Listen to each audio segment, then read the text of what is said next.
Labdien! Esam atkal CMB inženieru studijā. Šodien kārtējā saruna par un ne tikai būvniecību. Mūsu podcastu ciklā personības būvniecībā. Un šodien pie manis ciemos Juris Grīnvalds. Labdien! Jā. Sakret, pārdošanas direktors, vadītājs, vai kā viņš tur saucās, tev tas amats? Kā viņš tur saucās, mēs īpaši nepiešķiram tam lomu, laikam, komercdirektors skatās. Okay. Bet tu zini, kāda tev ir iesauka īstenībā, jā? Industrijā? Sakreta jurista. Ok, jā, labi. Pēc 20 gadiem tā varētu būt. Jā, jo es domāju, ka tevi visi asociē vairāk vai mazāk ar sakretu un ar to nosaukumu. Bet varbūt par to, kas ir sakrets, jo es domāju, ka varbūt tagad mazāk, bet vēl kaut kādi 5 gadi atpakaļ visi domāja, ka sakrets ir liela vācu kompānija, ja, un juristi tirgo viņu produkciju, yeah. Tā kā pārstāvis Latvijā, vienkārši spekulants un tāds normāls uzņēmējs. Jā. Kas ir sakrets? Labs jautājums. Jo, ja raktu vēl drusciņi dziļāk geogrāfiski, tad tās sakret kā zīmola, kā brenda saknes aizved uz Ameriku. Un, ja ieraksti internetā sakret ar e-galā, sakrete, tad nokļūst amerikāņu lapās un YouTube ļoti labs kanāls. Var pastīties, kāds, kam interesē par betonu un dažādām tēmām. Un tas pats nosaukums ir radies pagājušā gadsimta 30. gados, kad sakrets bija viens no pirmajiem, kas vispār sāka ražot sausos maisījumus rūpnieciski. Amerikā. Tajā laikā vispār tā industrija kā tāda dzimba līdz tam viss, kas bija, ko mēs šobrīd saprotam ar tādiem sausiem maisījumiem, tur apmetumi, flīžu līmes, betoni, mūrjavas un tā tālāk. Tas viss tika taisīts būvlaukumā. Mēs noteikti atceramies pie privātu mājām atslietas vecas gultas, kur sijā grants čupu. Ja? Principā tā ir tāda sauso maisījumu rūpnīca. Tu sadali frakcijās pildvielu, ja, kuru tu pēc tam sajauc tādā proporcijā, kā tev vajadzīgs ar cementu. Un kaut kad vēlāk 60. Un tad pats nosaukums sakret ir no angļu vārdiem sek un konkrīt.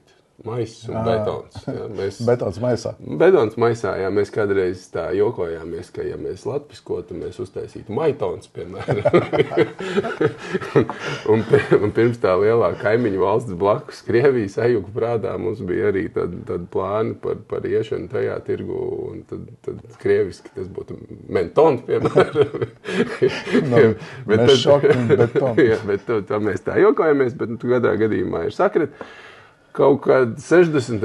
gados tika pārdota franšīze no Amerikas uz Eiropu, un tad bija vācu vīri, tādi uzņēmīgi, kas saprata, ka ideja baigi labā, un viņi grib viņu attīstīt Eiropā, un tad tika izveidots Eiropas birojs, kas atbild par franšīzes attīstību visā Eiropā.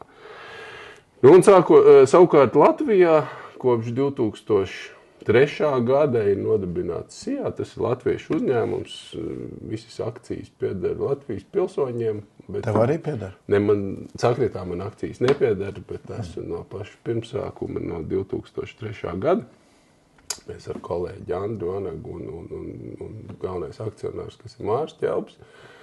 Tad tas pamatkodoliņš, kā mēs te 2003. gadā sākām to attīstam. Un šobrīd tad mums ir pagājuši gadu nosvinējām 20 gadu kopš SIA dibināšanas.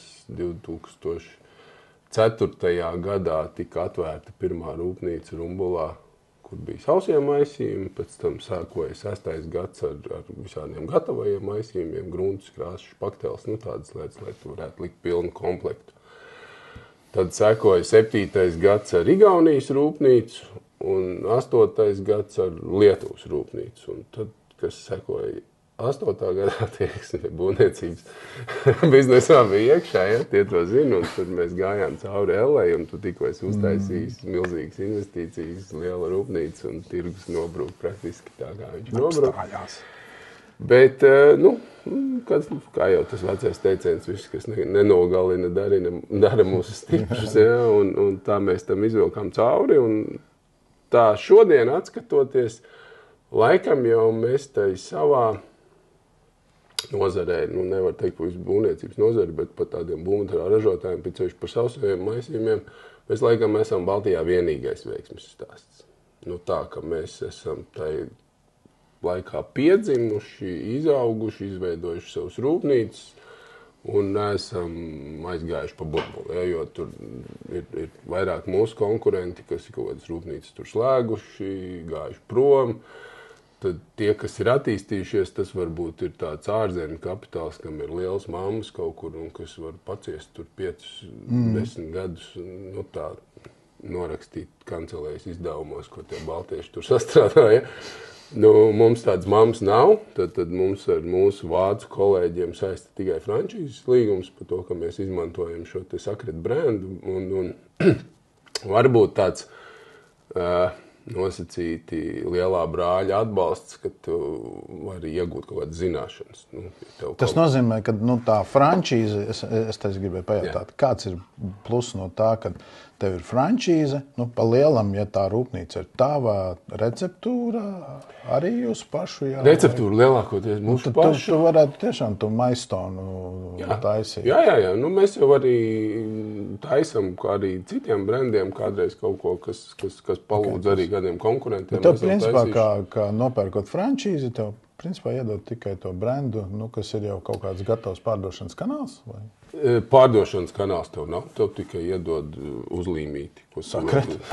Ko tu vari lietot? Starp citu, tas logo tajā Amerikā arī tāds pats? Logo Amerikā ir nedaudz citādāks. Jā, bet ļoti līdzīgs. Jā.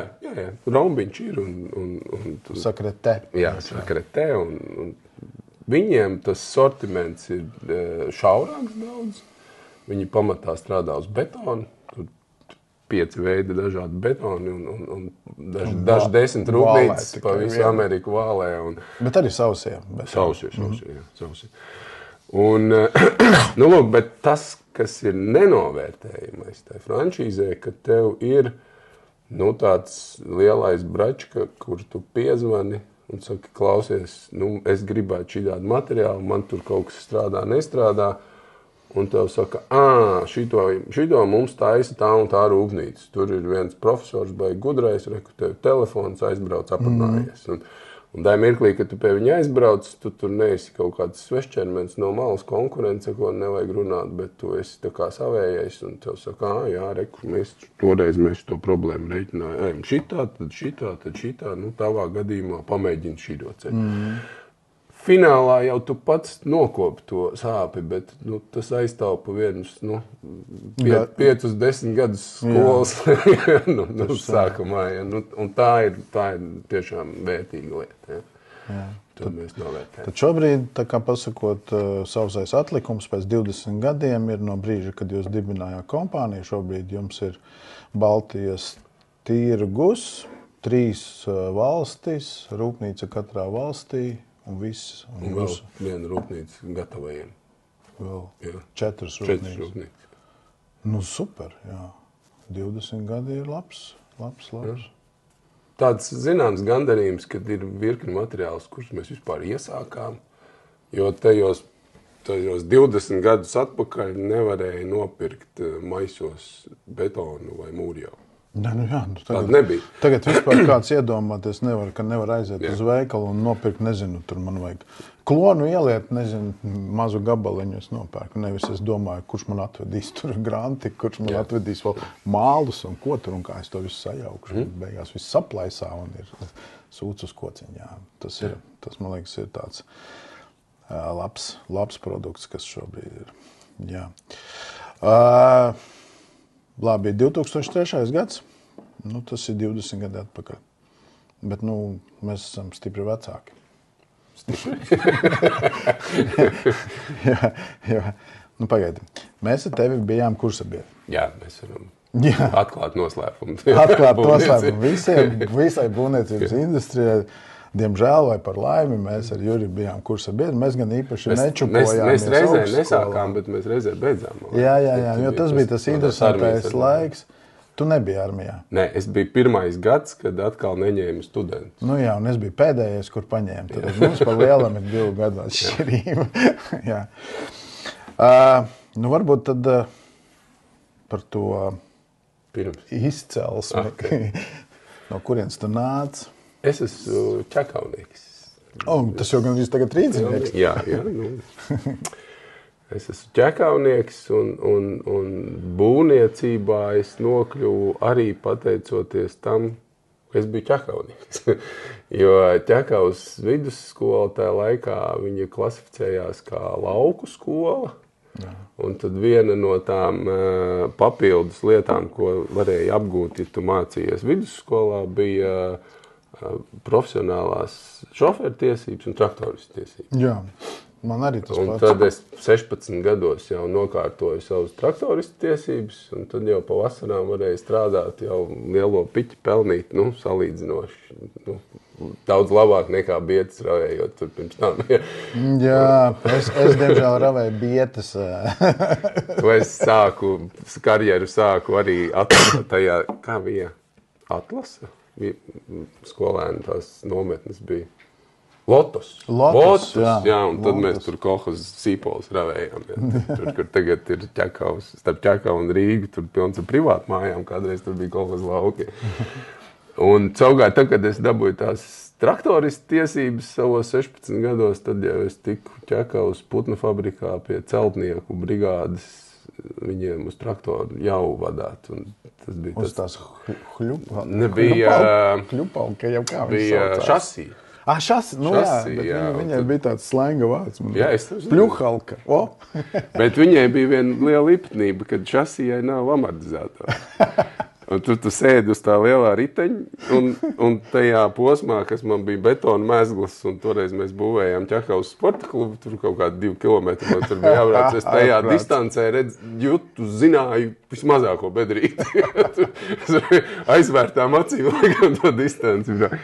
Nu jā, un tad es vadājot to jau, tad pie reizes man viņi sāka likt arī mūrēt tie veči, un tad tur vēl nopelnīja kaut kādas mūrnieka kategorijas, es nezinu, tur beigās jau mācēja jau stūrīšus arī kaut ko uzmūrēt lēnām, jā, Un pateicoties tam, kad es stājos Jelgavā būvniekos, tad toreiz tā mūsu gadā, es nezinu, vai tā bija iepriekš, bet mūsu gadā mēs bijām 3 lielas grupas, viena bija būvnieki, kas ir nākuši no teķiem vai kaut kādām zināšanām, tad bija vidusskolas, un tad bija Ainava arhitekti trešie. Jā, mums tā nebija. Un es nācu tā kā no vidusskolas, bet pat cik man bija tas tur kaut kāds mūrnieks un betonētājs jau kaut kādas tur iedod. Tam man ielika pie tiem teķu čaļiem iekšā. Kaut gan man tur tās zināšanas nekādas, protams, nebija. Ne? Es domāju, ka viņiem arī. Jā, stūri, ja tu vari uzbūrēt stūri, tas jau ir mūrnieks tu esi mūrnieks ar korkām, tas viss ir, jā. Tā sākās mana karjera būvniecībā. Jā. Pļuhalka, tas ir labs, jā. Tāds aparāts šobrīd nav. Vēl šad tad var redzēt kaut kur. Tas ir, principā, iznāk, ka tava pirmā saskarsme ir uzreiz arī ar maisījumu. Jā, betons. Pamatā es tur mūri jau vedu. Jā, es aizvedu to tur kubu vai puskubu vai 2, un tad mēs tur mūrējām ar to Koļu. Tur bija tāds mūrnieks Koļa, kurš mūrēja kā dievs, un arī tad, kad viņš bija pilnīgi piedzēries, un ka viņš nevarēja pa stalažām uzkāpt, tad es ar to otru savu mācekli, ka mēs bijām jau iedrasēti, kad Koļa uzmūrē stūrus, un tad mēs maucam vidu pa striķīti, bet Koļa guļ un stūru nav.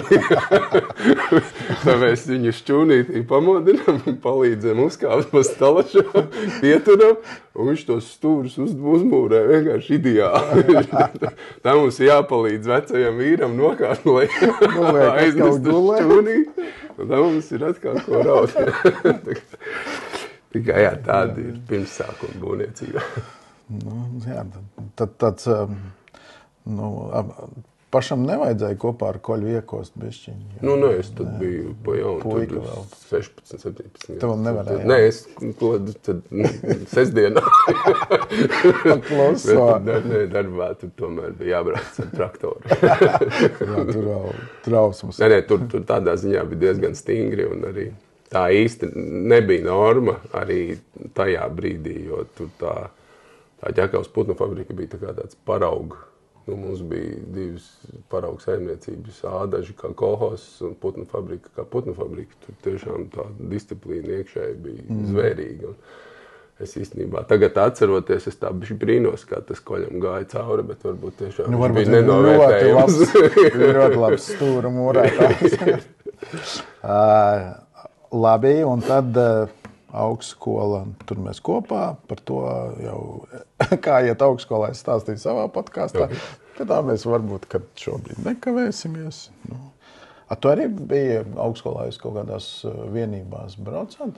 Tajā laikā. Jo mēs bijām tā kā dažādās grupās. Jo, jau pieslēdzies vēlāk, jau tad kaut kādā, nezinu, mēs tikāmies laikam jau kādā 3., 4. kursā, laikam nevar. Nē, visticamāk, ka mēs tikāmies 2. Jā, es pēc pirmā kursa varbūt aizgāju armijā, tad es atnācu un tu jau tur biji priekšā. Jā, tā varētu. Ja mēs tālāk mācījāmies. Bet... Jo es tevi atceros, tā, bet tu kājās tu dzīvoji?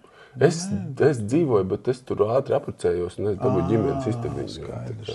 Tu biji laimīgais ar ģimenes istabiņu. Skaidrs. Tāpēc es saku, es tevi tā mācību laikā baigi neatceros, bet kaut kā mēs visu laiku tur... Jā, jo man jau mācības vairāk asociējās ar koju dzīvi. Jā, protams. Okay. Pabeidzām 93. gadā, vai ne? Jā. Un tad? Nepagaid, 94. Tad jau tu neesi ar mani. Nē, bet zini, kā bija? Es beidzu 94. Jā. Bet vienīgais, es to 5. kursu, es praktiski vairs nenomācījos, jo es sāku strādāt. Es sāku strādāt, toreiz bija tāda biznesa savienība. Biznesa savienība bija tāds uzņēmums. Viņi sāka importēt visādus materiālus. Un viens no tiem materiāliem bija dāņu skalfleks. Bija krāsas, apmetumi. Un toreiz, redz, tiem visiem maisījumiem un krāsām ir viena liela specifika, kad, ja tu, piemēram, ražo ģipškartonu, vai ja tu ražo ķieģeļus, vai ja tu ražo sveiciens sīvudam, fibrolītu loksnes, tas materiāls vairāk vai mazāk ir gatavs, un tu paņemot rokā, tu redzi, ček, ir vai nav. Tad krāsām, apmetumiem, visādiem tādiem sastāviem tu neko neredzi. Tu sagaidi, ka tad, kad viņu uzvilks uz virsmas, viņš būs tāds. Ček. Bet maisā ir kaut kas cits. Tas posms no maisa līdz virsmai ir, kas viņu vilks, ar ko viņu vilks, kā viņu sajauks, ar ko sajauks. Ja? Tur ir vesela virkni faktori, kas to sākotnējo materiālu var aizvest pilnīgi pretējā virzienā tam, kas ir sagaidīts. Uz bildes prospektiņā līdzi. Jā. Nu, lūk, un šie dāņi to ļoti labi saprotot, viņi uzreiz tiem čaļiem Rīgā teica, pagaidiet, ja jūs gribat importēt mūsu materiālus, tad secība ir tāda, jūs atrodiet kaut kādu čeku, mēs viņu apmācīsim, un viņš kā pielietojuma tehnologs, tā kā viņš jau varēs strādāt pie jums jau un pārzināt to materiālu, tikai tad mēs sāksim jums dot kaut kāds materiāls. Pretējā gadījumā jūs tur visu sačakarēsiet. Jums būs secinājums, ka tas maisījums ir sūds un mums tirgus būs sabojāts. Jā. Nu, un tad bija Jelgavā bija kaut kāds konkursiņš, un pat cik es biju pie mūsu dekāna, pie Skujāna, tur gājis ar kaut kādiem citiem jautājumiem. Mēs toreiz gribējām savu rūpnīciņu taisīt, kaut kādas ģipšu plāksnītas lietu. Nu, tāda bija vīzijas, ka kaut kas jādara. Skujāna mūžīgais produkts, tas putuģis? Ne, viņš mūs ievirzīja. Jo mēs nācām ar savām idejām, viņš teica, jā, čaļ, tas ir forši, bet un viņš tā gudri mūs tā kā... To putu ģipsi, man liekas, jebkurš ir, kas tur pie Jura ir mācījies. Jā, arī kaut kāda formula bija patentēta beigās. Bet tad viņš ieteica, ka viņš rekur ir konkurss, jo viņi bija nākuši no malas, kad vajag kādu. Un pat cik man tur bija nosacīti angļu valoda, tāda, My Cat is Brown un Leņķina in London. Bet tam laikam tas jau bija daudz, jo tur vidusskolā bija tiešām ļoti labi skolotāji. Un paldies viņai, un tie pamati bija ielikti. Tad es to konkursu tā kā vinnēju. Un tad es pēc 4. kursa, tajā vasarā es sāku strādāt tajā biznesa savienībā, un tad man aizsūtīja arī uz Dāniju, un tiešām vēl joprojām ar tiem večiem, kas arī jau vairs nestrādā Skalfleksā, jau pensijā, bet regulāri sazvanamies, un tādas ļoti labas attiecības. Šī izklausās tev vienkārši tāds eiforija rozā. Es atceros savu stāstu būvniecībā, es pabeidzu, un tad ne tu nezināji, ka es gribu kaut ko darīt būvniecībā. Tad tu jau 4. kursā, biznesa savienība, Dānijā prakse. Izskatās tāds labs. Jā, bet tur tas kurjās bija, ka kamēr es mācījos, es tā pie sevis domāju, es esmu gatavs būvniecībā darīt jebko, bet tikai ne ar krāsām. Man rievjās. Un tas vēl, tas padomju, tas stereotips tur tāds, vecas tantes, puflaikās, apaļīgas un nosmērējušās. Galvas kājā. Tas bija tāda krāsotāja brigāde, apmēram. Un es arī esmu noteikti persona, kad, kā man viens paziņa teica, tad es nosmērēšos arī tur, kur krāsa tikai blakus ir bijis. Un tas nebija, pilnīgi nebija mana pasaule. Un, protams, redz, kā sanāk. Tā viss notiek dzīvē, tev iemet tikai tur, kur tu negribi. Jā, bet es arī esmu pateicīgs tieši tādam pavērsienam, kad tu to visu iemācies, tad tas nav tik briesmīgi un okei. Tad var vienkārši vairāk drēbes iegādāties. Vienkārši, kad tu māki, tad jau tu vairs tā necūkojies. Jā, šobrīd katrā gadījumā kaut ko nokrāsot, pārkrāsot, tas tāds, bet tagad tas atveldzēti dvēseli. Skalfeks vairāk nav, jā. Kā produkts, ja viņš ir rebrandingam gājis cauri vai kaut kas. Šobrīd tas Dāņu uzņēmums, viņi ir pārdevušies Sikai, viņš ir iekšā Sikas grupā, bet kā brands Skalfeks ir palicis, un tur ir daudz materiālu, kas tiešām viņiem ir ļoti labi. Bet Latvijā viņš neviens nepārstāv, jo, grūti tagad tikt labi. Un tad tur biznesa savienība? Tad biznesa savienībā bija nenormāli laba skola ar to, ka mēs sākām importēt tādus materiālus, ko šobrīd visi zina, tur, iekārtie griezti, USG Don kādreiz bija, vai izovers, starpsienas, vates, Knauf, vieni no pirmajiem dīleriem mēs bijām, jā. Un tad bija ļoti laba dzīves skola, kad pateicoties manai angļu valodai. Es biju tas, kas bija tā kā atbildīgs ar kontaktiem ar tiem piegādātājiem. Un tad tie veči brauca, un tur jau brauca tie eksporta menedžeri kaut kādi. Un tie visbiežāk ir ļoti komunikabli un tādi kolorītas personības. Jā. It sevišķi tajā laikā, kas bija tur tie 90. Viņam bija interesanti atbraukt uz šejieni. Tur tādi Ostapi Benderi brauca. Un tad man tā funkcija bija, jo toreiz, lai uzbūvētu biznesu, bija kas vajadzīgs. Tev vajag dabūt piegādātāju uzticību, lai viņš tev iedod pirmo kravu bez naudas. Jo tev naudas nav. Tad, ja tu dabū preci, tu viņu iztirgo, tev ir piķis, tu samaksā viņam, viss ir kārtība, tu nevienu netaisies apmānīt, bet pirmais vilnis ir, dabūt to uzticību, iedod man to kravu un es izdarīšu. Un tad tā mana funkcija bija tos vīrus tur sagaidīt, aizvest pirmajās vakariņās, tur izrunāties, un tur nākamā dienā gāja pie šefa, kurš tur runāja par tām mūsu vajadzībām. Ne? Bet tas, ko tie vīri tur samācīja, tādas ekonomiskās lekcijas no brīvās pasaules par to, kā ir, kas ir būvmateriālu filozofija, kā viņu attīstīt, kā darīt, ko nedarīt. Tas bija ļoti, ļoti tāds labs kurs.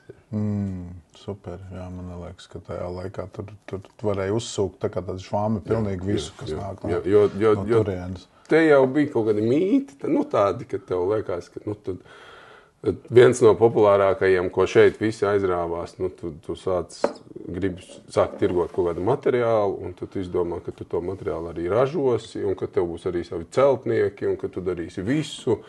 Un finālā, kad tu dari visu, tad tu beigās nomirsti un tev nesanāk nekas. Ja? Un tie vīri bija tie, kas uzreiz man toreiz teica, vecīt, nē, vai tu esi te vai te vai te, bet uztaisīt to, ka tu esi baigi universālais, visticamāk, ka nesanāks, jo tur sākās pretrunas. Ja tu esi pats celtnieks un pats tirgotājs, tad tu nevari tirgot citiem celtniekiem, jo tie ir tev konkurenti. Tādas basic lietas šodien, kas liekas pašsaprotams, bet tie bija toreiz grābekļi, uz ko kāpa gandrīz katrs, kas kaut ko mēģināja sākt. Arī tā uz vietas ražošana. Es atceros, mans pirmais tāds objekts, kuras ir krāsošana un tie nebija sausiem maisījumi, bet špakteli taisīju. Tad arī apmēram tur viens.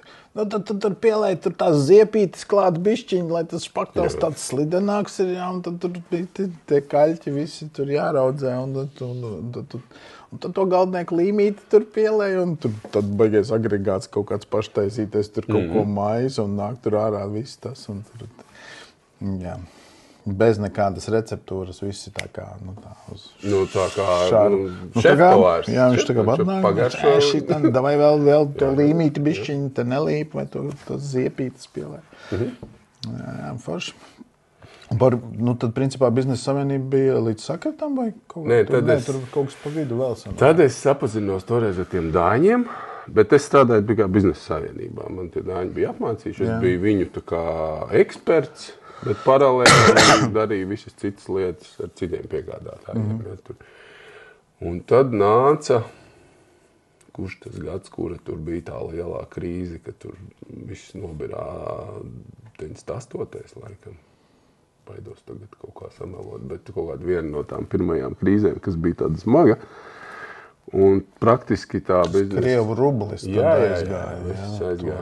Un arī tas... Krievijā bija tas krīzes. Un arī tā Biznesa savienība ar tai pirmajā vilnī, viņi praktiski tur gāzās. Ja? Un tad, kas mēs tur bijām, tāds vidējais menedžments, ja, kas mēs nebijām īpašnieki, bet kaut kādi nosacīti virziena direktori. Es atceros, tur mūsu finanšu direktors, un tad par tiem materiāliem, kas vēl, tad mēs tā kā bijām uztaisījuši kaujas plānu, kā mēs varam izstūrēt tai krīzē cauri, prezentējām saviem akcionāriem, un tas plāns paredzēja diezgan drastisku griešanu. To struktūru vienību taisam ciet, pārvācamies tur, konsolidējamies, iesim tā kā ārā. Viņi nenoticēja, ka būs tik slikti. Viņi teica, nē, mēs neko, kā iet tā iet, jo bija baigi foršā izaugsme. Bija tāda vairākos gados, bija tā, jā. Un toreiz tad mēs atkal tie vidējie, mēs tur aizgājām katrs kaut kur prom. Jo mēs neredzējām, kā var izdzīvot. Jo tas viss... Ja tev neviens neko nepērk. Jo tad jau arī toreiz to naudu nevarēja aiziet uz banku un aizņemties. Mums tas viss bizness bija balstīts uz piegādātāju naudā. Un tad, ja tu esi piegrābis pilnu noliktavu, bet tirgus ir apstājies, tad tu atšaudies no parādu piedzinējiem. Un tad es uz īsu brīdi nokļuvu ādažos. Bija tāds tonis, mēbeļu ražotāji, un tur viņi caur kaut kādu headhuntingu mani bija atraduši. Man piedāvāja tur kļūt par pārdošanas vadītāju. Kaut kādu mirkli mēģināju tur tos kokus tirgot. Bet, ne tā rūpnīca bija loģiski uzbūvēta tam mirkli. Viņa daudz pa daudz jaudīga bija ar dažādām iekārtām un savukārt tā pārējā infrastruktūra nebija tik spēcīga. Un arī tas tirgus bija ļoti, grūti tur toreiz gāja, bet mēs cīnījāmies kā varējām, bet ilgi es tur nenostrādāju, jo man piezvanīja mani dāņi, kuri teica, mēs gribam, tā kā palikt Baltijā, bet reku tur tā Biznesa savienība mirst, varbūt tu gribi kļūt par mūsu darbinieku.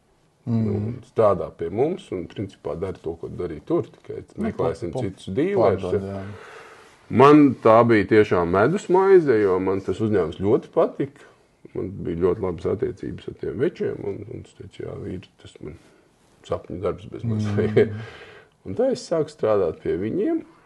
Biju tā kā viņu pārstāvis bijušās PSRS teritorijā. Tur meklēju dīlerus Lietuvā, Igaunijā, Ukrainā, mums bija Krievijā, bija diezgan labi darījumi. Strādāju tur, līdz brīdim, kad bija kaut kāda tāda tirgus sakārtojās 2000. Sākumā, tur jau kaut kādas, civilizācijas iezīmes parādījās. Tad mežonīgie rietumi tikai bija beigušies, un tur iestājās tad, mēs pat arī ar tiem daņiem, mēs kaut ko sākām drusciņi tā kā ražot. Skaistālnes ielā bija tāda miniatūra rūpnīciņa, kur mēs vienu maisījumu pabeidzām. Man tur sūtīja tā kā black boxu saucamo, kad es aiztvielu un ķīmiju sajaukt. Es no Saukalnes nopirku tur 2 veidu smiltis un jaucu klāt tāds vienkāršots mikserīts, un mēs bijām 3 cilvēku komanda. Un tad es biju gan direktors, gan tas, kurš tonē krāsas, gan pārdevējs. Pārējie 2, ko darīja? Tad viens čalis, kas braukāja riņķī, vienkārši kā tas... Pievedējs? Nevis kā pievedējs, bet kā konsultants. Es braucu uz objektiem un konsultēju objektos, un otrs džeks palīdzēja man tur rūpnīcā. Bet tad iestājās tāda likumsakarīga fāze, kad vai tu investē vēl, un tā izkārtīgi rūpnīcu, vai tu nedari neko vairāk. Vainu, jā. Un mēs tur daudz rēķinājām ar daņiem, viņi nebija gatavi nākt iekšā šeit ar lielu rūpnīcu. Teica, mēs tā kā baidamies, un mēs attīstīsimies vienā vietā. Viņiem nebija nekur citur neviens cits, viņiem tikai Dānijā, vienā punktā viss ir. Un tajā brīdī es biju iepazinies ar Māri Ķelpi, kas ir Sakrita akcionārs, jo es arī paralēli tam Skalfleksam pārstāvēju Alboru Portlandu, kas ir baltais cements. Un viņš jau sākā domāt par to sauso maisījumu par Sakritu. Viņš meklēja potenciālos piegādātājus, un baltais cements bija viena no tām lietām. Tad mēs bijām 2 reizes tikušies, kur izrunājām, kā varētu nodrošināt tās baltā cementa piegādes, un tad viņš man teica, Klau, kur es taisu jaunu projektu, varbūt, ka tu gribi nākt pie manis. Tad tā loģiski sakārtojās, tā kā tie čaļi negribēja, un te bija, un es atceros ar tās pirmās sarunas, un man dikti uzrunāja tas uzstādījums, kas viņam bija. Viņš saka, klausies, mēs tu uztaisīsim tad nelielu komandu, viss atkarīgs no mums. Ja mēs varēsim, ja mums izdosies, tad ir veiksmes stāsts. Ja mēs kaut ko izdarīsim nepareizi, tad mums neizdosies. Bet viss ir mūsu rokās. Te ir sākums. Ja. Un tur tāds izaicinājums bija, ka,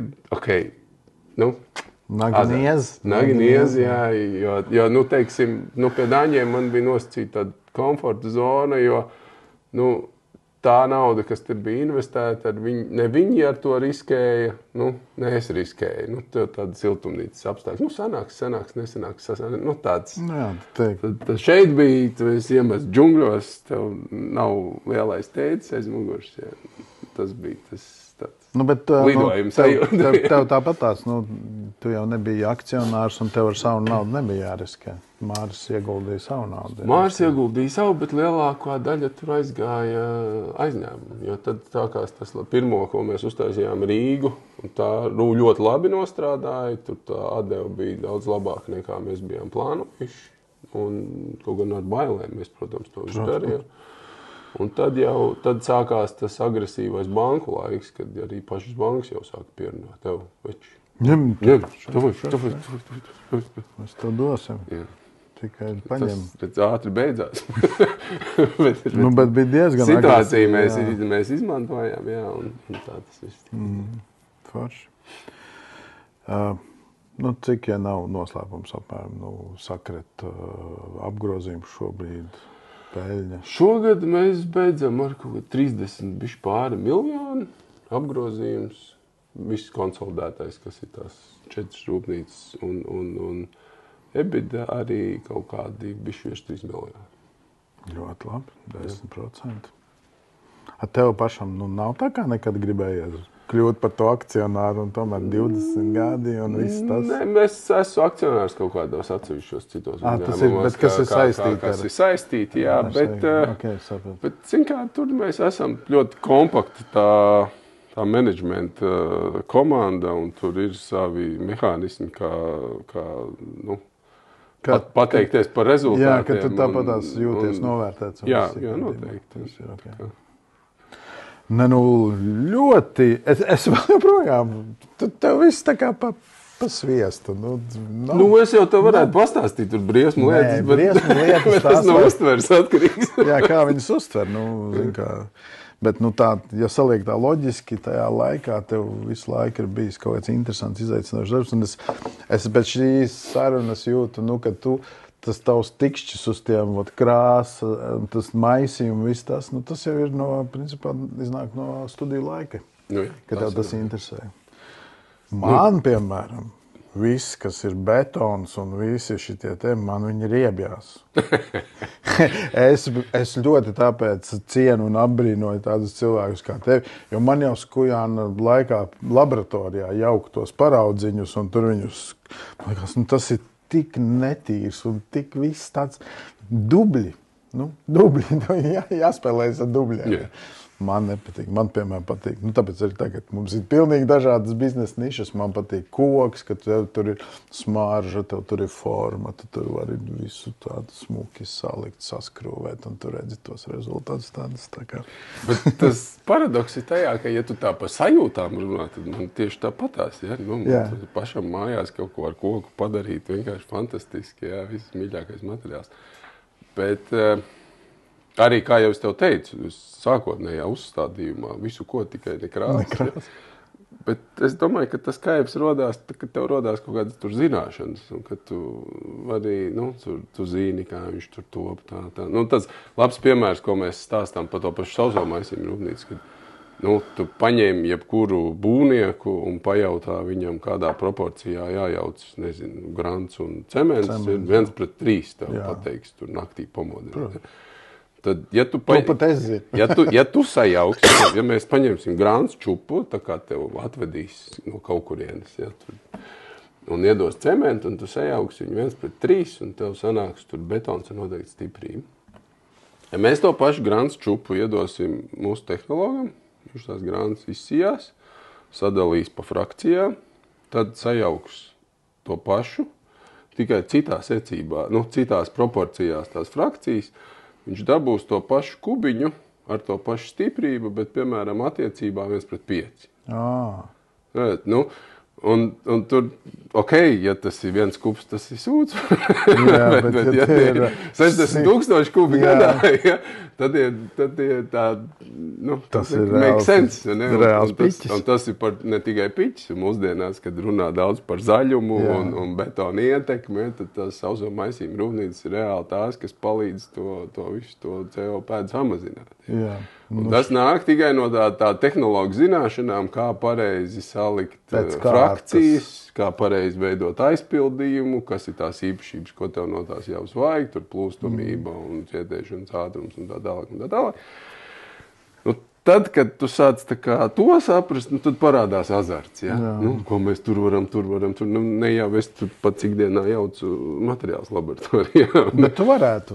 Ja vajadzētu, ne? Slikti, es domāju. Slikti. Nepavēlti, tu esi pārdevējs. Nevis tehnoloģis. Jā, forši. Bet, labi, tu, droši vien tas saistīts arī ar tavām personīgajām tām īpašībām, jo tu esi pārdevējs, tad komunikabls cilvēks un tāds, kas visu laiku ir kaut kādā kustībā. Tu esi arī, sabiedriski aktīvs. Visticamāk. Jā. Mans stāsts, piemēram, ko es tev gribēju pajautāt, kā tu līdz tam nonāci, tas ir tāpat būvmateriālu ražotāju asociācija. Jo Leonīts savā stāstā teica, ka pie manis atnāca Juris, un tad mēs taisījām to asociāciju tā, kā viņi tagad ir. Viņi pirms tam bija Reisons, tur vienpersoniski brocēni, tur dzina savu kaut kādu līniju, un tad jūs izdomājāt, vai tu izdomāji, kā tas notika? Tā gluži es laikam neuzņemšos autora pilnas tiesības, bet es biju tajā kodolā, kas mēs bijām tā kā iekšā tajā Reisona kantorī. Mēs tur sākumā bijām, bet tā asociācija bija iegājusi zināmā tādā Nu, tupikā ar to, ka tur bija entie simtie biedri. Tas bija tā kā no padomu laikiem mantojums, ka tur puse bija mirusi, puse ne... Tagad jau nav savādāk. Es iestarpināju. Ne no aktīvi un neaktīvi. Bet saprot, mēs esam tagad kaut daži 10, tad bija daži 100. Tur pat nezinu, vai viņam tā vienīgā funkcija toreiz, bez tā, ko tie čaļi, kas tur bija valdē, kur viņi tur savu biznesu taisīja, bet visādi citādi attiecībā pret biedriem. Mums kā biedriem iekšēji likās, ka tur ir divas funkcijas. Sporta svētki un Ziemassvētku balva. Bet vai tāpēc gluži ir asociācija vajadzīga. Un tad mēs tur tāds aktīvākais kodols bijām. Mēs tur kaut ko mēģinājām iekšēji mainīt, bet tur bija ļoti smagi. Jo tomēr katrai organizācijai nāk līdzi savas tur tradīcijas, priekšraksti, statūti un tā tālāk. Tur mēs sapratām, ka nebūs. Un tad bija tas, kas mēs esam asociācijā tie vecbiedri šobrīd, tad mēs tā kā uztaisījām to kodolu, kad viss taisam jaunu. Mums neinteresē izklaides, mums vienkārši ir jākārto tās lietas, kas saistās ar likumdošanu, ar valsti, jo ir vajadzīgs nozares lobijs šī vārda labā nozīmē, kad ir kaut kādas loģiskas lietas, kur tas, un mums ir jāiet pie likumdevēja un jāstāst. Bet kā tu nonāci? Šis ir tas pats, tur mēs varam pašērot savus sajūtas. Kad tu nonāc līdz tam, ka tu gribi, tev ir normāli biznesa, tev viss notiek, un tad tu sāc domāt par to valsti. Ka jātais kaut kas valstī. Kā tu nonāc līdz tam, ka es gribu kaut ko darīt tādu, kas īstenībā uz manu tiešo biznesu nekādu labumu vai es nedod. Kaut kādu brīdi gluži nejauši vai jauši, padarbojos arī domnīcā, certus bija tādiem. Un toreiz mēs tās mejoties bijām pateikuši, ka mums ir tāda certus piramīda, atvasinājums no Maslova piramīdas. Ja mēs iedomājamies tikko dibinētu uzņēmumu, tad viņa primārā funkcija ir sakārtot viņu bilanci. Tev īstenībā ne par ko citu nav jārūpējās. Tev ir tavi darbinieki, tavs uzņēmums, tavi klienti, un tā ir tava rūpe. Un tā ir tava atbildība, lai tur viss būtu kārtībā. Gan attiecībā pret darbiniekiem, gan attiecībā pret valsti, gan attiecībā pret partneriem, gan attiecībā pret sevi. Tad menedžmenta īpašnieku uzdevums ir to apakšu sakārtot. Tajā mirklī, kad tas ir sakārtots, tad tas vairāk vai mazāk sāk ritēt kaut kādu savu gaitu. Strādā viss uzņēmumā. Akcionāriem, īpašniekiem, menedžmentu. Pat arī, kad tev jau ir kaut kāda 5. krīze, tad tu arī jau peldi cauri, jau smaidīdams. Tu apmēram jau zini scenāriju. Tas nākamais līmenis ir, ka tu jau esi tā kā uzaudzējis tos punus un muskuļus, kad tev sāk interesēt tavu nozari. Jo tev tur kaut kāds konkurents, krāpjās ar nodokļiem, viņš tev sāk traucēt. Ja? Tad tu godīgi konkurēt tu nevari.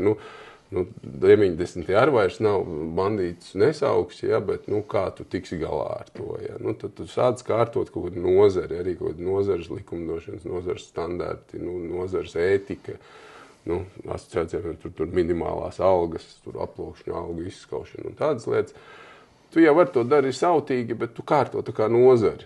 Tu sakārto nozari, tas nākamais līmenis, kur to uzņēmumu ir mazāk. Ja, tas basics ir tas pirmais slānis, tad piramīdā ejam uz augšu, kad ir tā nozara. Un trešais tāds top līmenis, kad tu jau arī kā nozarē vairāk vai mazāk izdarījis, ka tu saproti, ka tava labklājība ir atkarīga no tās valsts labklājības, kurā tu dzīvo, kurā tu strādā. Ja? Un tad tev ir jāsāk jau rūpēties arī par lietām, kas varbūt tieši no tava biznesa viedokļus tev nemaz neatiecās. Ja? Teiksim, ja mēs paskatāmies tur Latvijas piemērā, to, cik daudz dara, teiksim, mums arī asociācijas biedri, Latvijas finieris, ja? Vai arī tas pats švenks, ja? Kad viņiem ir jārūpējas jau daudz lielākā perimetrā, jo labāk dzīvos valsts, jo labāk dzīvos tas uzņēmums. Ja? Kā tu nokļuvi tajā certus? Un kas tas tāds ir vispār? Vai tur arī vēl joprojām? Nē, tagad viņš ir ciet un likvidēts, bet iniciators tur bija AB banka savulaik, kas gribēja izveidot šo te ekonomisko domnīcu. Domnīca, kas ģenerē pētījumus, kas ir vērsti uz tautsaimniecības vidas. Man ir cēls mērķis, tāds labs. Jā. Jo tur ir tas stāsts, ka tā, ka tu esi piepildījis tos savus pirmos līmeņus, tev ir jāiet kaut kur tālāk. Un bankai, jo īpaši, viņai jāmeklē tas klients. Ja nav tautsaimniecības, tad nav bankai klients. Jā, tad, diemžēl, viņam nav ko tur nav kam aizdot naudu. Ja? Ok, skaidrs.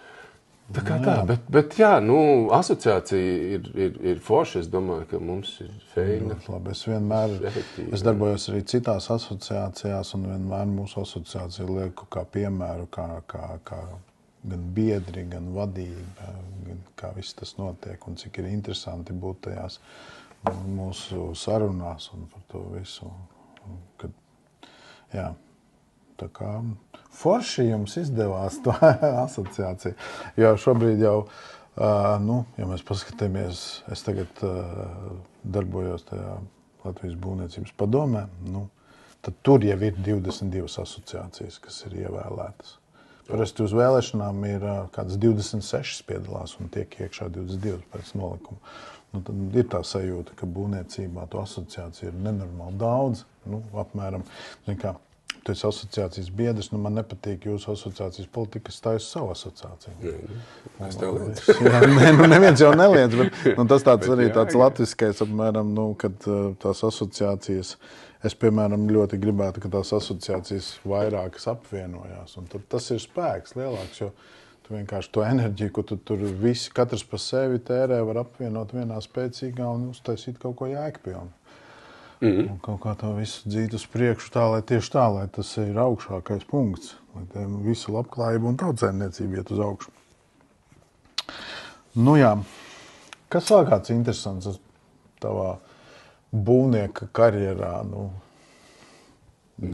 Citiem es prasu, vai tu, piemēram, kur tu sevi esi, kurš ir tas objekts, ko tu gribētu atzīmēt, bet tev laikam tā grūti paprasīt, kurš tas objekts, kur tu gribētu atzīmēt. Objekti ir daudz īstenībā. Visos objektos, man liekas, kaut kas ir no jums. Jā, mēs atceramies pēdējo mūsu sapulci, kad Arnis no Knaufa teica, ka viņi pat savā jaunajā ofisā ir atraduši kaut kur, kur sakrit produktu ielikt.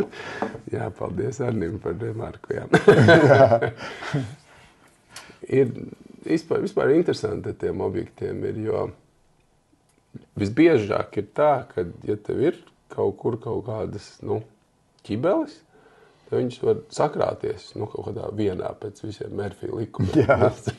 Bet tur nekļūdās tas, kurš neko nedara, ja? Un tur kaut kas tur notiek, kaut kāds tur aiziet nelabs kādā partijā, un tur piegādā, nezinu, tur Artim uz CMB, piemēram.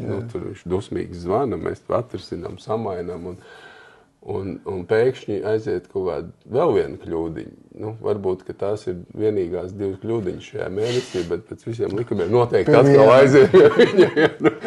Viss Artim viedoklis ir. Melnajā sarakstā, blacklists, un vairs mēs no sakrita neko neņemsim. Katrā gadījumā viena lieta, ko es esmu iemācījies par šitiem gadiem, un arī savulaik no tiem pašiem dāņiem, ka tad, kad ir tās ziepes, tad pirmkārt ir jāpalīdz atrisināt to situāciju tam būvniekam tur. Pēc tam var skaidroties, meklēt, kāpēc aizgāja. Bet ir termiņi, ir tas celtnieks, un tā primārais uzdevums ir, viņš tagad tiekam galā ar to tavu problēmu, kāpēc tev no tās sienas krīt nost, mēs tur ko izdomāsim. Un tad bet tā ir bijis, kad krīt no sienas? Protams. Jā. Bet tev jau ir entie iemesli, kāpēc. Ja? Teiksim, kad sākās visaktīvākā fasāžu sezona? Rudenī. Novembra beigās. Un tad tu piesaldē kaut kā, tu apmetumu uzklāšanu ar piesaldēšanas metodu. Jā, šis ir... Es savās karjeras sākumos, kad man bija pirmie būvkompānijas iedīgļi mēs arī krāsojām -5 krāsos un skatījāmies, cik forši tā krāsa klājās, jo uzreiz piesalst un savs ir un gatavs. Bet nenokrita. Galvenais interesantākais bija tas. Tur ar savi iemesli. Es nezinu tos iemeslus, bet mēs bijām priecīgi, ka tas viss turās vēl joprojām pie sienas. Ok, skaidrs, jā. Tā kā, tā ir, bez tā nekur. Par nākotni. Kā tev rādās? Zini kā, kopumā jau es optimistiski atkal skatos, ja mēs abstrahējamies no kaut kādas ģeopolitikas un no tādiem lieliem pasaules notikumiem, tad attiecībā uz Latviju un uz būvniecību mēs jau to atspēri esam tikai spieduši visu laiku, respektīvi vajadzību pēc būvniecības. Un neesmu tagad skatījies to lielo statistiku, bet es domāju, daudz nekļūdīšos, ja teikšu, ka vēl ar vienu ir tā, ka mēs kopš savas neatkarības atgūšanas neesam nevienu gadu būvējuši tādā apjomā, lai amortizētu esošo dzīvojamo fondu. Jā, piekrīt. Līdz ar to, ja kādam liekas, ka mums tur tagad ap Rīgu ir privātu māju, visas pļavas ir apbūvētas un privātu māju rajoni, tad cik tad mēs tās Purciemu vai Ķengaraga daudzdzīvokļu mājas tur varam ielikt, veselas 2, varbūt 3. Un tas dzīvojamais fonds ir diezgan briesmīgs, jau tā godīgi jāsaka. Un līdz ar to mēs jau redzam, ka tik līdz cilvēkiem parādās drusciņi brīvi līdzekļi. Tā uzreiz būvniecība ir, raujās uz augšu, jo tā vajadzība ir milzīga. Un līdz ar to tā ir tā nākotne, par ko tu jautā. Galvenais, lai mums būtu cilvēkiem par ko atbrīvot to bišķi mazo čupiņu, lai viņš varētu to savu būvniecību uzsākt. Labi, par visiem šitiem gudrajiem risinājumiem, un tagad visi zina droši vien, kas seko kaut cik līdz Sakrets ar TU kopā 3D printēšanas laboratorija. Vienkārši interesants projekts. Vienkārši forši. Redz, ko mēs sadūrāmies, ka mums to mūsu materiālu īpašības, lielākoties pateicoties tam, ka lielākā daļa no viņiem ir reglamentētā sfēra, to var ielikt Excel tabulā. Jā, tas ir super. Tev ir tur stiprība liecei, stiprība spiedēt, vajag caurlaidība, salturība, tur bla, bla, bla, bla, bla, bet tie visi ir cipariņi. Saskaņā ar standartu tādu un tādu, tev tur vajag no 4 līdz 7, lai kas tas būtu, bet tas viss ir eksakts tāds punkts. Viņš ir viegli saprotams un viegli izpildāms. Un tad tu saproti, ka lai tu ietekmētu to un to īpašību pa tik un tik procentiem, tev tur ir jāmaina kaut kādas proporcijas vai jāpieliek kaut kāda ķīmija klāt. Tehnologam ir loģisks uzdevums no inženiera viedokļa. Un tagad parādās jauna tēma, parādās 3D printeri. Mums printeri īpašnieks saka, iedodiet man kādu jauku, ko es varu printēt. Mēs viņam varam pajautāt, kādi tie parametri, viņš tur pasaka kaut kādu stiprību, saistīšanās ātrumu, mēs attiecīgi apskatāmies savā tabuliņā, reku šito, printē. Viņš sāk printēt, un viņš saka, slikti printējās. Un mēs savam tehnologam sakam, slikti printējās. Pasaki man to kaut kā ciparu valodā. Jo, ko es varu uzlabot? Kas plūstamība? Nē, plūstamība ir laba, bet slikti printējās. Saistīšanās ārā, bet slikti printējās. Un tas bija tāds izaicinājums, ka mēs saprotam, ka dzimst kaut kas jauns, kur nav iekšā tā terminoloģija. Kā aprakstīt matemātiski slikti printējās. Jā, tad viena no lietām. Un tad tur vēl virkni tādi, un tāpēc mēs arī labprāt to laboratoriju atbalstījām, lai ir tas poligons, kurš šīs lietas risina. Ja? Tad šobrīd jāsaka, ka mēs savā pusē to, ko mēs gribējām no tās laboratorijas, mēs esam dabūjuši. Mēs zinām, kādai jābūt jāvai, kas tie pa parametriem, ja tu šodien gribi kaut ko printēt, zvani, tev Sakrets aizvedīs jau, kur toreiz tur printēt, un mēs varēsim vēl runāt, ka tev vajag tur stiprāku, vājāku, ātrāku, lēnāku. Mums tā metodoloģija mūsu pusē ir skaidra. Bet otrs tas virziens, kas pietrūkst šobrīd vēl tām drukātajām ēkām, ir aprēķina metodika. Ja, teiksim, nozare vairāk vai mazāk ir gatava šobrīd tās mājas drukāt, tad nozare nav gatava mājas rēķināt. Tāpēc viņas vēl nedrukājās. Velkot analoģijas, nozare nav gatava jau koka māju izrēķināt, kur nu vēl printētu māju. Jā. Un arī tāpēc likās ir forši, ka tādā RTU ir tāda laboratorija, kur viņi šo jautājumu var... Bet pa lielam tu tici tādai drukātai mājai? Visam ir sava vieta. Ja mēs runājam par diezgan vienāda regulāra izmēra četrkantainu kastīti, tad nav jēgas drukāt. Vēdņu betons viss gatavs. Ātrāk, lētāk un prognozējamāk. Viss kārtībā. Un māk aprēķināt. Tajā mirklī, kad mēs jau sākam aiziet kaut kādās arhitektūras formās un gribam vienu Gaudī objektu uzbūvēt, kurš būs viens, tad vēļņus taisīt jēgas nav. Metīs ārā.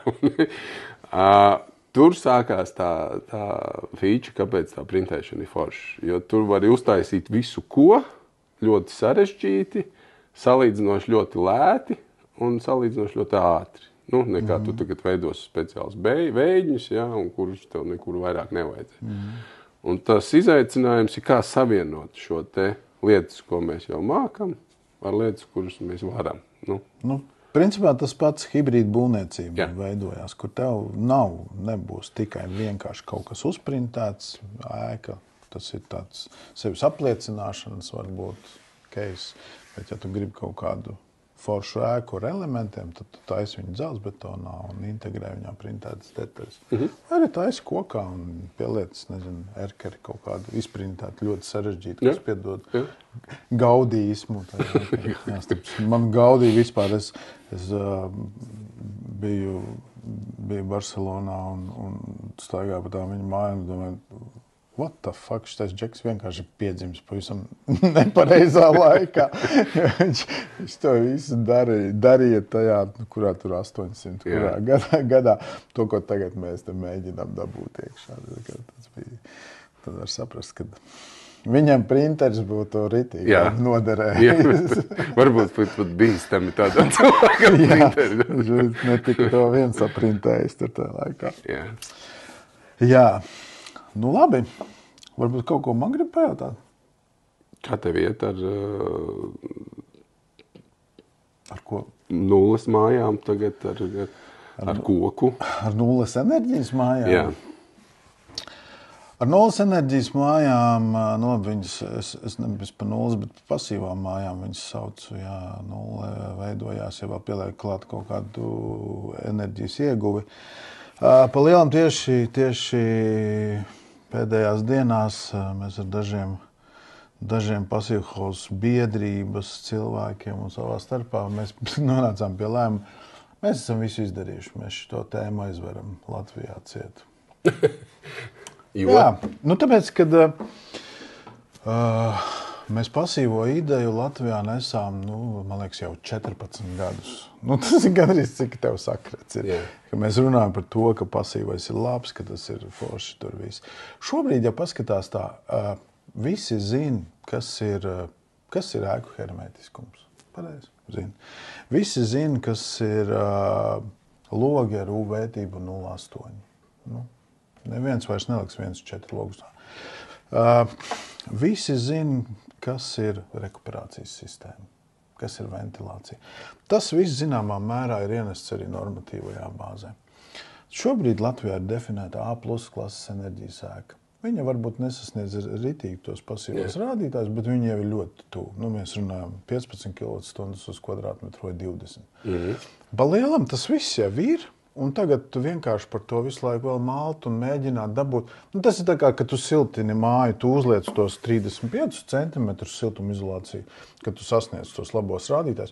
Un pēc tam tu vari krāmēt vēl metru vai cik, bet tu dabūsi, tik maz. Tā arī šobrīd vai vērts tērēt šausmīgi vēl enerģiju un laiku uz to, kad sabiedrībai mēģināt iepārdot vēl jau vairāk.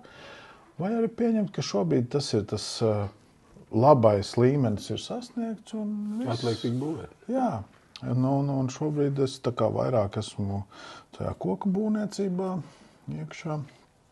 Un es esmu sev uzlicis uz izaicinājumu tā kā dabūt to koku atpakaļ. Kas varbūt mums tur īsti...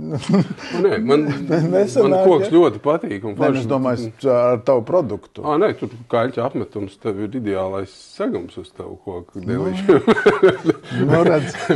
Bet tas, kas man drusciņ brīžiem kaitina, kad mēs pārspīlēti aizvelkam kaut kādās cerībās, ka tur tagad vai mums vajag koka debeskāpes būvēt. Nē, nevajag. Tas ir tas pats, kas par printētām mājām. Es viennozīmīgi atbalstu hibrīdu būvniecību, kas arī ir. Nevajag tur izkliegt skaļus saukļus. Mēs tagad būvēsim tikai kokā, jo realitātē mēs iebrauksim pilnīgi citā grāvī, ko mēs arī nevarēsim uzbūvēt kokā un tad paši sev iešausim kājā.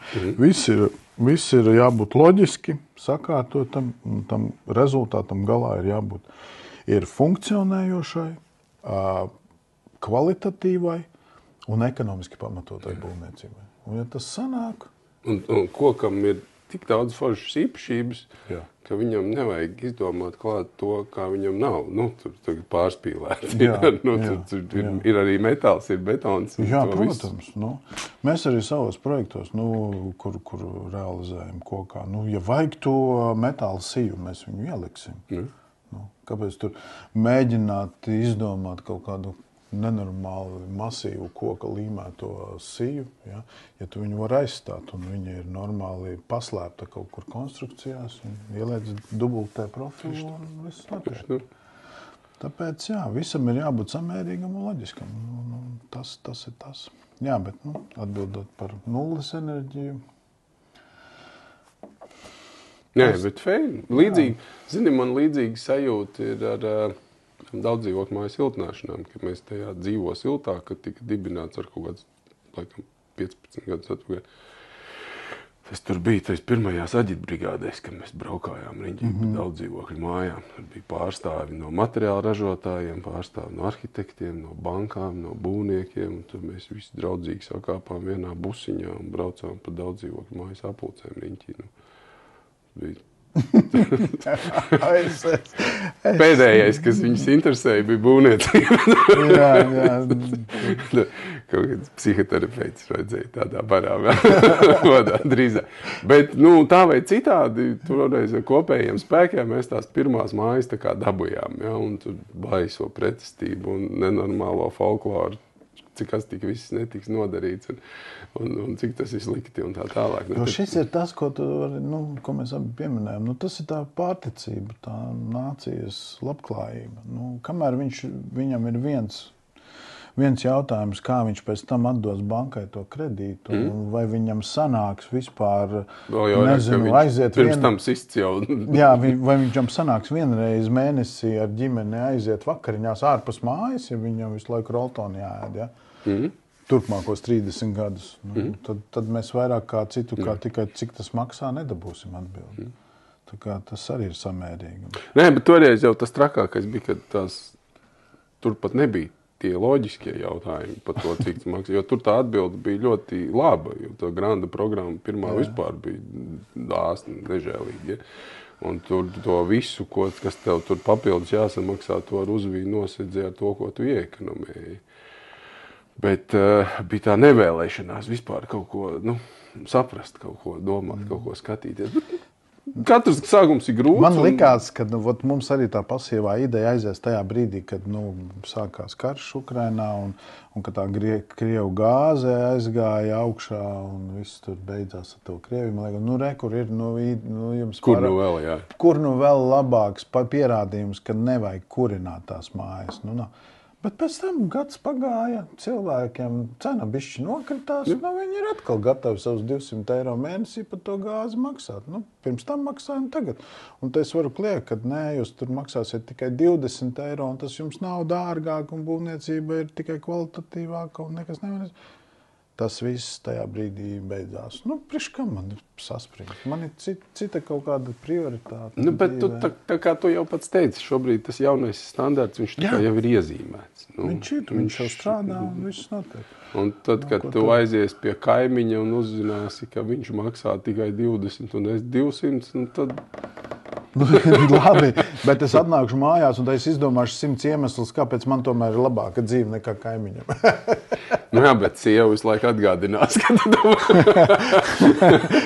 redz, mēs nebūtu to štuku samaksājuši tai gāzei, varbūt, ka mēs uz to Tenerifu tomēr aizbrauktu.